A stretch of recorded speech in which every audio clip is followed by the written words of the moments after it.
You look like you're awake and you're ready to feed. New mom Michelle wants to breastfeed her son Dominic, but she knows that breastfeeding isn't always as simple as it looks. Breastfeeding is a natural experience, but it also has to be practiced and it has to be learned. With a few key pointers from Laura Queso, a board-certified lactation consultant, Michelle and Dominic can set off on the right foot. Both of you have to learn together. You have to learn positioning, you have to learn your baby's cues, and he has to learn how to suck on the nipple properly. You'll want to begin feeding when you and your baby are relaxed, calm, and alert. Your baby will give you visual cues, like licking or smacking his lips, or sucking his hands or fingers to tell you he's hungry. Crying is usually the last sign of hunger. Should we help get mom comfortable? Position to feed you? Pillows can help you avoid back and neck pain and will help you position your baby to be level with your breast. Put in your lap so we can support the baby. The goal is for the pillow to support your baby's weight, keeping his nose in line with your nipple. Use your arm to hold your baby close to you with his whole body facing you. With this hand, I want you to scoop up your breast and hold it like a C, okay? Now see how you have here? That's good with the thumb, but a lot of women make the mistake of putting the index finger too close to the areola. One of the most common problems lactation consultants see is an improper or shallow latch. To get a good deep latch, support your breast and help your baby get the nipple deep in his mouth. And tease the baby with your nipple up and down and wait for the baby to open really wide. Lead with his chin and draw the nipple into his mouth. The nipple should end up near the soft back palate, behind the hard roof of your baby's mouth. You want to bring the baby to the breast, not bring the breast to the baby. Are you comfortable? Yes. Is your arm supported? All right. And the baby is in a nice alignment and he's completely facing you. This is called cradle position. In addition to the cradle position, there are two other positions you can try.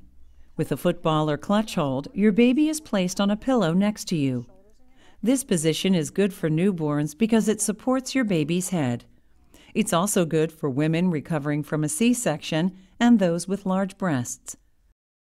The lying down position allows babies to attach easily. With your baby on his side facing you, draw him close. You can cradle his bottom or head with one hand if necessary.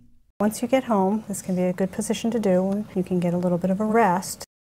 You'd like to see that the lips are flanged out, and then he has a nice wide angle here. I always say it's like a fish kissing a wall. A baby, when they're sucking, will take about a silver dollar's worth of tissue in. Okay, so every woman's anatomy is different. Some women's nipples are larger, so you have to go by about how much the baby has taken into the mouth. And you did a beautiful job. Thank you. And Dominic's doing a beautiful job. There may be times when you need to help your baby unlatch, such as when you're uncomfortable or your baby's done feeding but is still sucking intermittently. You can help your baby release the nipple by breaking the suction with your finger. So you want to put your finger in the corner of the baby's mouth, and you want to just break the suction and slide the baby off. Good.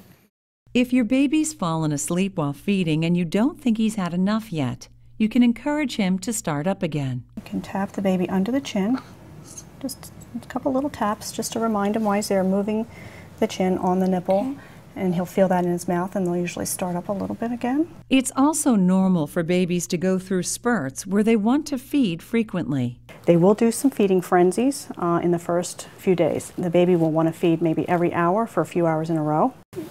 How do I know if he's getting anything or not? The best way to tell is by counting your baby's wet and dirty diapers. About 6 wet and 3 dirty diapers in 24 hours means he's getting a good amount to eat. Other signs your baby's eating well include the softening of your breasts after a feeding and the sounds he makes while feeding. Can you hear him swallow? Good.